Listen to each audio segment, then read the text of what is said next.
So we're ready for this afternoon. Have you guys got your presenters, your people that are presenting? Yeah? Are you all ready? Huh? What are we presenting exactly? Just Like our plan. You're presenting your plan. like what we have done so far. On the chart paper, do you want a list of what we're going to say to them? Like on the break? Okay, so you're going to present anything you want. This isn't a formal like PowerPoint presentation with images and stuff like that. So you're not putting together films and stuff, right? So it's basically, here's our central question, here's our texts, here's what we're thinking about some of the activities, here's what the exhibition might look like, or we don't know what we want to do for an exhibition. Can you help us with that? That kind of thing. So really informal. So quick, it's going to be a 5-minute to 7-minute presentation, right? Presentation, not really, just really informal. Here's what we're thinking about. If you want to put it on a sheet of paper, the same things that are on a unit planning sheet, just big, so you can just use it, you can. Or you can just work from your unit plan sheet, whatever you want, all right?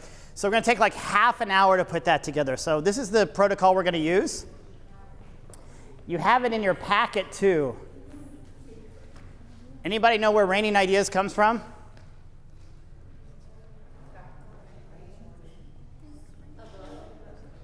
No. What is Raining? So Raining Ideas, it's brainstorming, right? Right? It's brainstorming. But in Spanish, they say lluvia de ideas. It's a lluvia de ideas. Lluvia is rain. So what they say in Spanish is, we're going to do not, they don't say brainstorming, they say we're going to rain ideas. So I loved it. I love translating it back to English, so that's why I call it, instead of brainstorming, we're going to rain ideas. Let them rain, right? So there it is. So what's going to happen is this. Presenters are going to present for about 5 to 7 minutes. The group around them is going to ask clarifying questions. Then we're going to whip around the circle. Each person's going to say something that they like, something they value, something that sort of honors what you heard. Like, ooh, I really like that essential question. Seems to be one that can go in a lot of different directions. And then the group's going to whip around again and offer new ideas. Each person can offer a new idea. If you want to pass, you can pass, but each person's going to offer a new idea. Oh, your essential question reminds me of this book that you could really use. It's one of my favorite books of all time. You should write it down. And then step 5 is appreciate, which is a round of applause. So thank you for the people presenting. Okay? Presenters are not going to respond. Once the presenters present and answer clarifying questions, all they're going to do is listen and write down the ideas. Okay? And if the presenters want to use the ideas, they can. If they don't want to use the ideas, they don't have to. So it's just for you to help you out. It's whatever you want to do. Okay? How's that sound? Good? All right, so we're going to give you about, let's do this in at quarter till, so it's 25 minutes to sort of get your final ideas together, and then we'll put you in groups, and then we'll go for it, okay? So we'll do it from 1:45 to 2, it's going to take about an hour. So 1:45, an hour to 45 minutes to an hour, so 1:45 to sort of 2:30 or so we'll do the presentations, okay? Good? Is that good for everyone? Everybody happy? Okay, let's go. So we chose the book Galimoto, which is about a little boy from Africa who has this little box of treasures, and he says, I'm going to build a Galimoto, and I didn't even know what it was. And you don't find out until the end of the book what he's building. He has to overcome, he doesn't have the supplies, the town is too young to go and do it.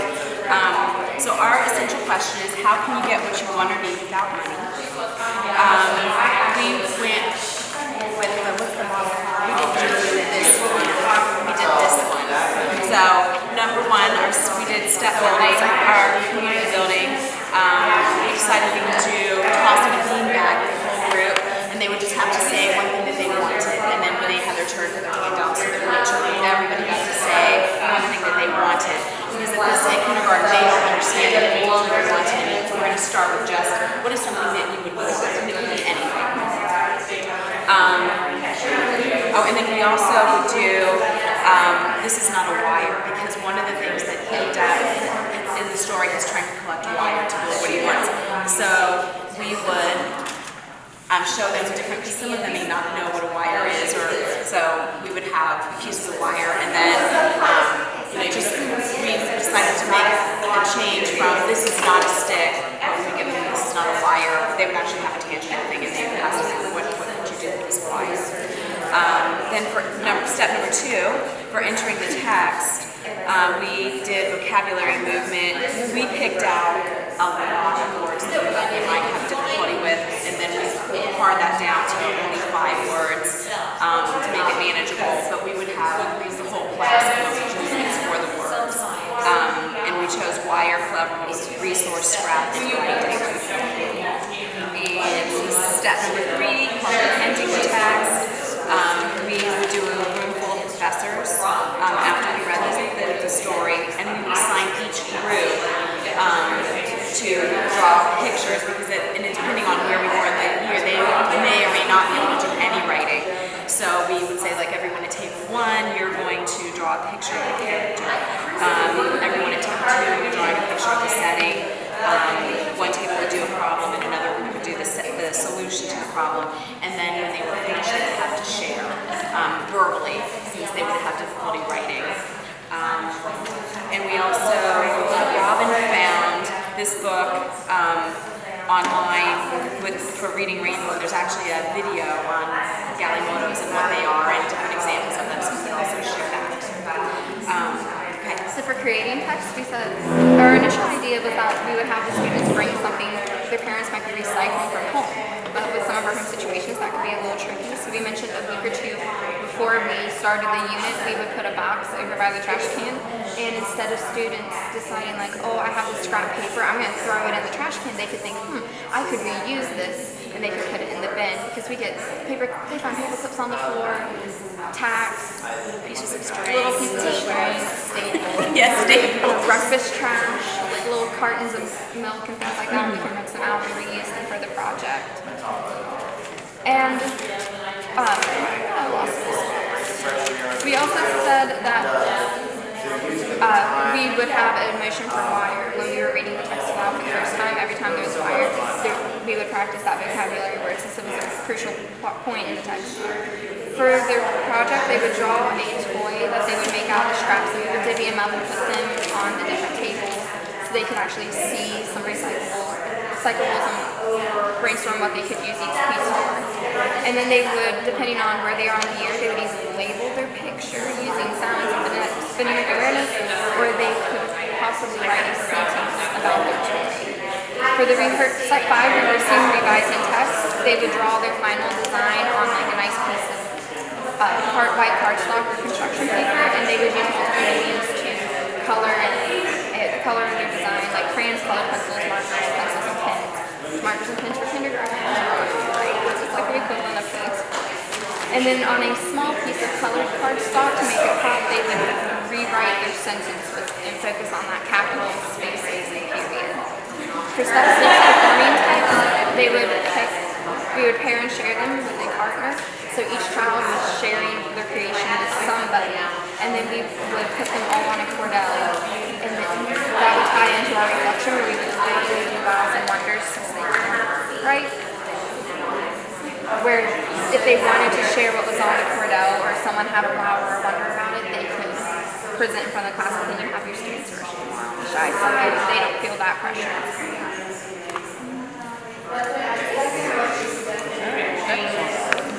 Points of clarification. What were your goals again? Was there just one, or was it the learning goals? I think I just missed it.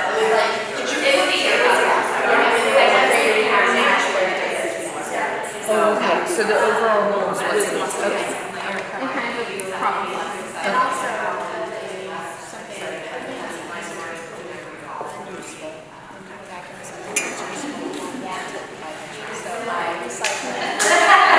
In the story, he wants something that nobody else really wants. Like Paige really wanted all this wire to be his Galileo, but nobody else sees any value in the wire.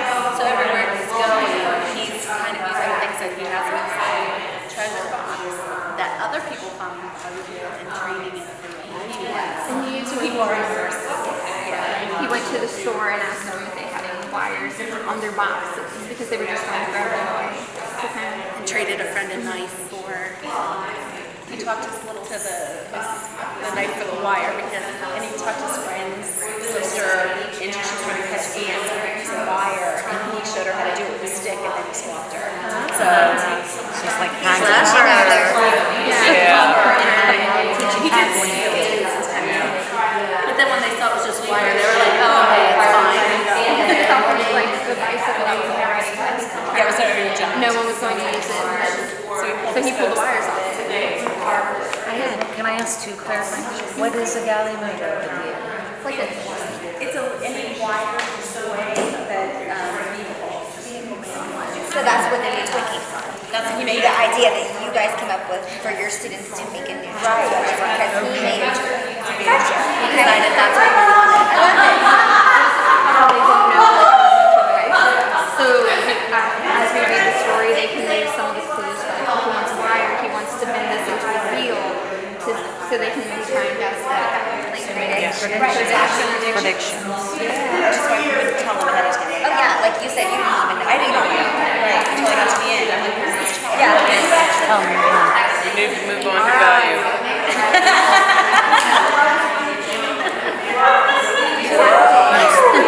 That's adorable, Robert. Okay, something you value about what their project like. I actually liked the fact that you guys were able to find a video that they could watch. Because I think that's just adding another like visual for a lot of kids instead of hearing it all orally. I liked the video idea also, but I really liked the fact that you were going to separate them into the tables and allow them to do a little bit of each and then make them be kind of the instructor to tell the rest of the groups what they had accomplished, because that gets them all really into it. Like your posters made my heart happy just to be able to see each step like visually. Very nice job. I liked the way you pulled in, this is not a wire. We've been doing this is not a whatever, all of our things that we've been doing, and that was really nice because that's a nice way to tie into your story. I'm anxious to see what their movement would be for wire when they come up with something. True. That'll be hard. I liked how you guys taught them the pieces of the essential question instead of just presenting it to them. The kids that come with no background knowledge, you went over what is a want, what is a need, what is it, what do you need to buy money for, what can you get without money. I just thought it was super interesting. And when we guys are going to do the share and tear and kindergarten, I think that's awesome. And I also was impressed because I was just thinking this is not a stick, but I like how you guys changed it to wire. You can do that with so many other books that you come across when you think like that outside of the box. Okay, new ideas?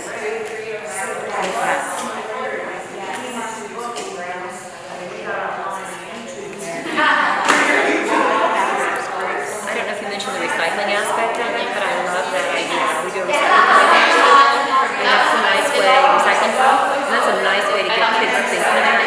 And once everybody got on board, it was like they were driven to do something. So that would be a nice thing to do in your classroom.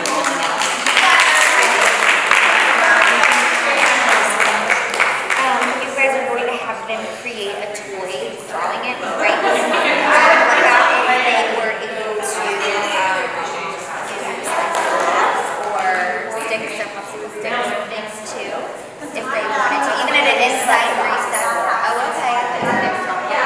Well, they're gonna If you did like fifth grade buddies or anything, they could always help them with that too, constructing it with the Lego aspect, like I think because kids are doing Lego because of it, making something like more concrete that's abstract, to turn it into be. Yeah, there you go. Go ahead, give them wire. Because we need the real thing. And find them with a knife, train them.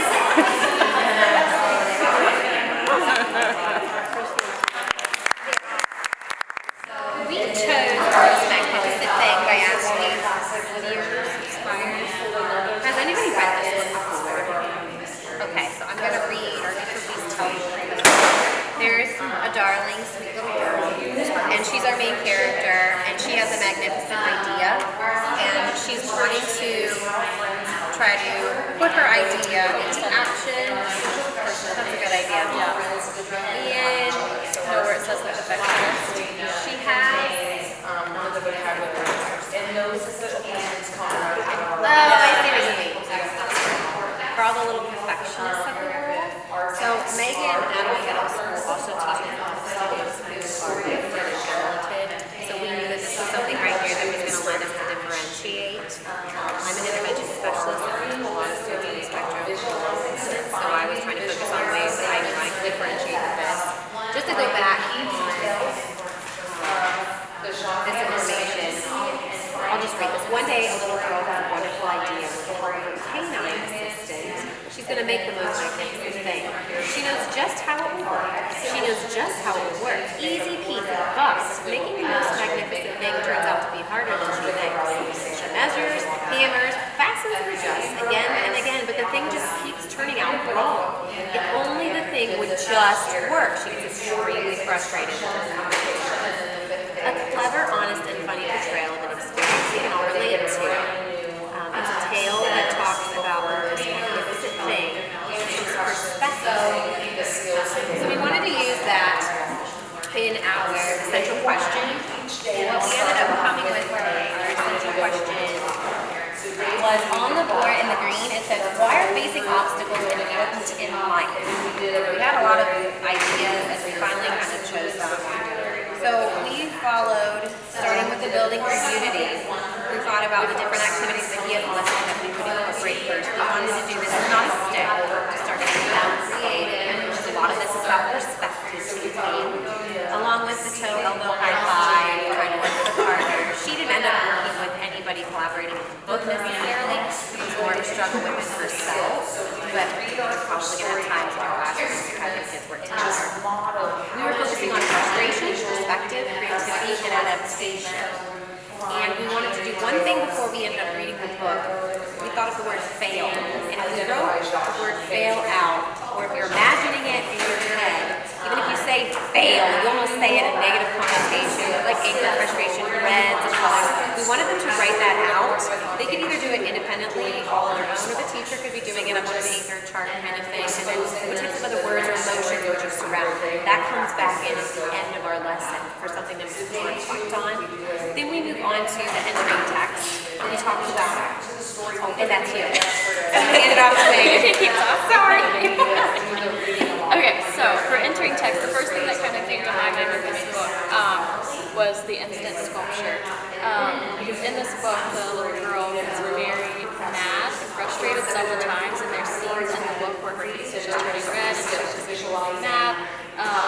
Shows just a lot of those scenes. So we thought about just like breaking out like parts of the text and giving them different groups and having the students do that sculpture. It can be those negative feelings like in the beginning, and at the end we could do the positive feelings we all at once, which makes and then we also decided on the vocabulary movement, because there were words such as like tinkling, examining, brown, magnificent, just getting the students to try to like act those words out.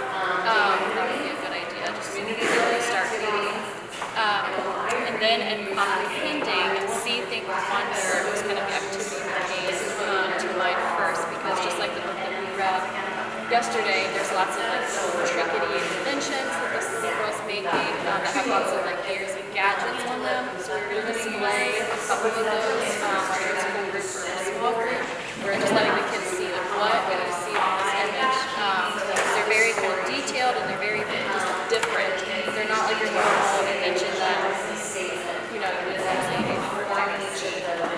Yeah. So just placing some of those, blowing them up on the dot cam or however, just letting the kids like write what they see, what they wonder, what do you think she's using that for, because it never really goes into detail in the book what she actually uses some of those inventions for. So just letting the kids be creative and think about what she's actually going to use these for. And then finally, the room of professors. Again, going back to me teaching like the tag students, I would do this in small groups, and we elected to do like the personalities of Professor 1, inventions of Professor 2, and then problem solutions, and then sharing those out at the end. Creating the text, we kind of took the wacky inventions idea. So we were going to have each of the kids kind of share a proposal they have with a partner, and then that partner is going to create an invention that will help their partner reach their goal, meet their goal. So they're gonna do like kind of the same thing, the drawing that we did, and the writing of the letter, and then share, and then for the rehearsing and revising, we're gonna have them kind of get in that bigger group, find another part prepared, and act out with different inventions once the part groups are combined. And then the last one for the performing, we wanted to incorporate the cordel, and we talked about let's do some type of a painting, whether we want it to be the color with the watercolors, or if you want to incorporate the Sharpies, or maybe you can incorporate textures as well. You could be doing, like harsh textures. Is when they first had that word fail, we talked about putting that on the board. They had that word, emotions, maybe some personal experiences that represented times when they know that they failed.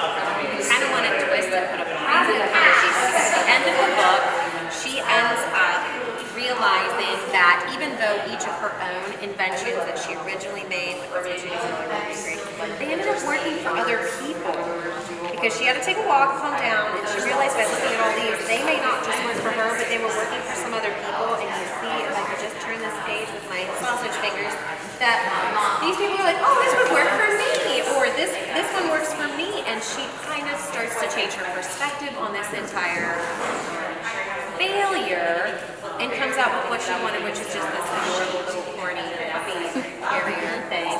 But we're hoping that they'll understand and kind of revert back to our essential question, which is why are facing obstacles important in life? We're supposed to experience frustration and all of those other things, and we know that we're adults. Students don't necessarily know that. Hoping that seeing the different viewpoints and perspectives and that word fail change will have a positive versus a negative connotation. The writing component. Yes, and I forgot to put that with the poem. Will be just kind of big. It'll just be like how we did with the poem. They could be writing about that. It could start with the word fail, with all that red and the rigid and the textures that with force that moves into the smooth. And maybe they'll end up like the beginning part of what they're writing on is red, and then maybe it's representing sand or something smooth, or however far you want to go into it.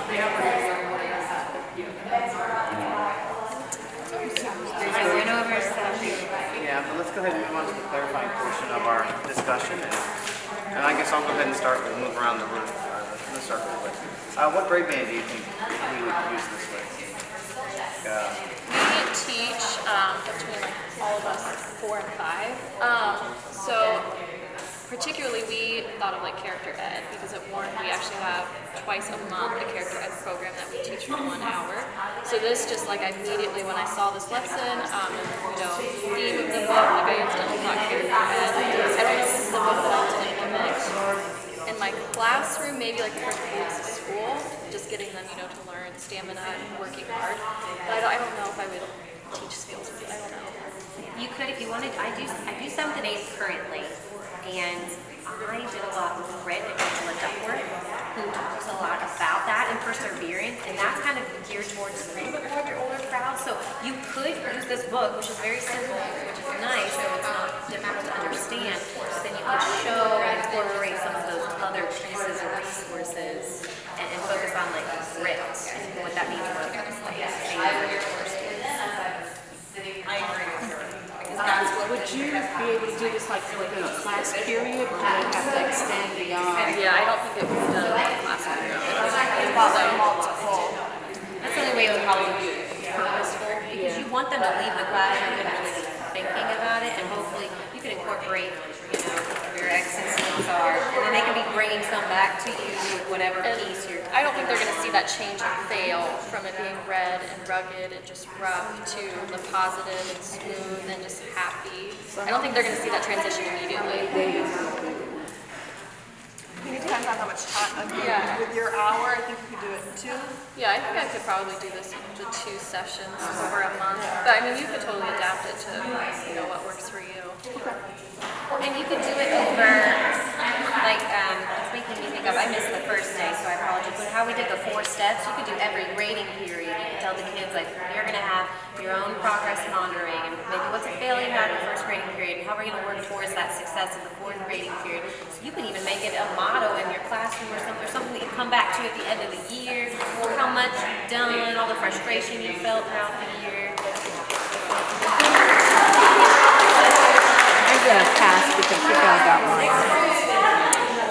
Okay, clarification. What was your end goal or your end the result, what were the students going to be doing at the end? The poem? Gotcha. Okay. Okay, that was good.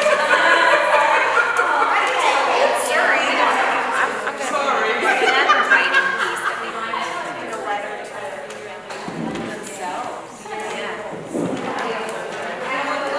Especially if you started on the they went back and read it and then saw how much they changed. I was wondering about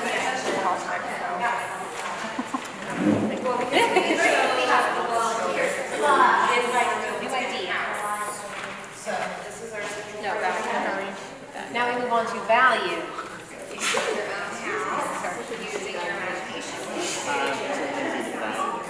Everybody says something they liked about it.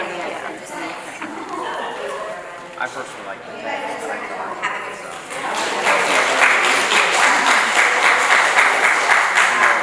have a limited amount of choices. We didn't do, all right, we didn't do D right now.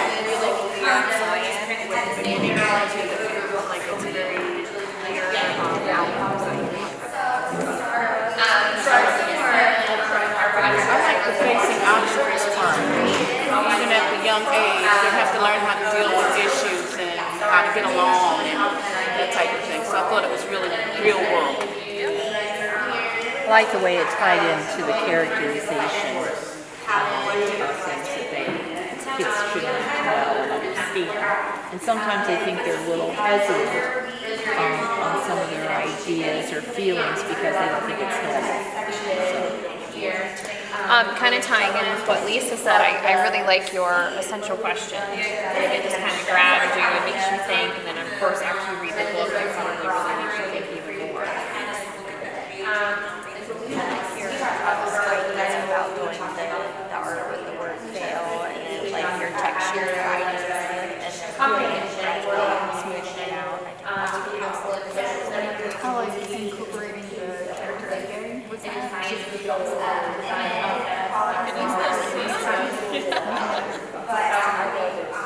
I like the letter. I am actually in charge of the character and development at my school. We're actually working on letters on the curriculum right now, and I think a lot of times I teach sixth grade as they come into sixth grade from elementary school, they feel like they fail at their locks, and they fail at getting around the school, and they fail at making new friends, and they fail at remembering everything in their brain. And so this would be something that would be really cool to have them read the letter themselves, like kind of a couple weeks in, and then revisit those letters at the end of the year, like look how far you've come.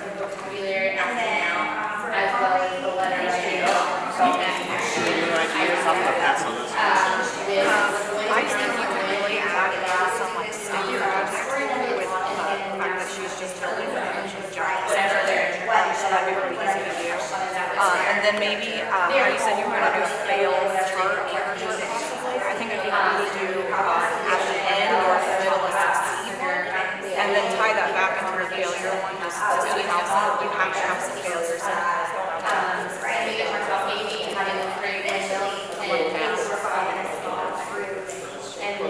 I like the idea of the letters themselves. I think that sometimes you grow from, when you first enter, this is the way we looked at everything, and then maybe at the end of the 9 weeks they write themselves another letter and maybe clarify something that they were frustrated about in the first 9 weeks. An idea that I had, and Christine already said it, was as teachers, you share your obstacles and how you overcame them. I know most people have seen that video where they go through all the different athletes and politicians and famous people and how they failed and overcame obstacles. I was sharing my brainwaves. Oh, me too. Because I was like how many times J.K. Rowling was turned away before Harry Potter came about, and I mean, there are so many famous inventors and all those people. It's just that's such a cool thing to see, I think. Can I interrupt again? I heard you teach the tag, and I don't know if you find this, but they're the ones who seem to be more not wanting to fail. You know what I mean? Like it's that's the why end of the really line. really Okay. spoke to me about like being perfectionist because they are. Yeah. They don't want anything less than perfect. Yeah. They're afraid to try. Yeah. This may be a little bit mean, but my dog might want to sit and I feel like sometimes we need to create a safe environment and legitimately find something that they're going to fail. Do you know what I mean? So that it's a safe environment for them to fail, and then they can rise back up and fix it, and they're going to be really uncomfortable with it and really upset.